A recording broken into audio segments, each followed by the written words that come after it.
Hi, I'm Gail from the Cornwall Yarn Shop, and here are some tips to help you with the Yipe Stripes class. First thing you have to do is to cast on with a long tail cast on. And sometimes that can be difficult to estimate how much yarn you need. So I'm going to show you an easy way to resolve that problem. And I want you to use two ends of yarn. I'm accomplishing that by using a center pull ball. You can also do that with 2 balls of yarn. So what I want you to do is to make a slip knot using both ends and place that on your needle.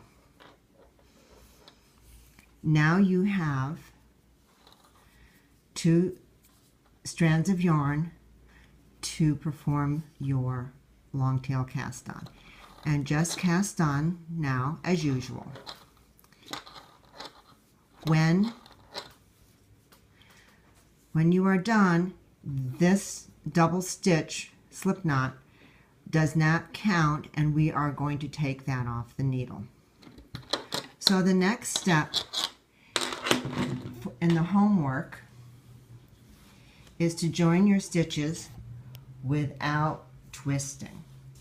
So what that means is you need to make sure that all of your stitches face the same way on your circular needle. And I like to do this by placing my needle on a table on a flat surface and just making sure that they're all facing the same way. Here I have the cast on edge facing out. Now here is that slip knot where we began our cast on, and I'm going to take that off.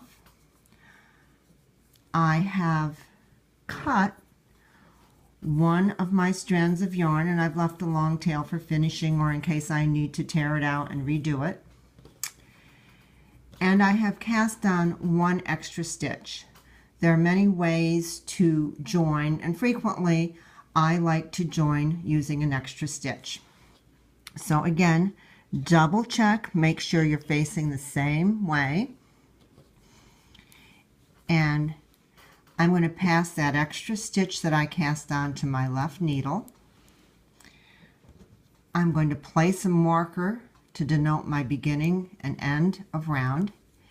And I'm going to knit these 2 stitches together with the piece that is attached to my ball of yarn. And that is my first stitch. And then you're going to continue knitting as directed. Now the other thing that's going to be helpful for this piece of homework is to mark this first stitch. And that I'm going to do by taking a safety pin marker and just slipping it into the stitch. And that is just going to stay there until we turn the hem. And you'll see when we get there why that is going to be so helpful. So now you're just going to continue, and don't worry about all of this here. We'll clean that up at the end of the project. That's your homework. We'll see you in class.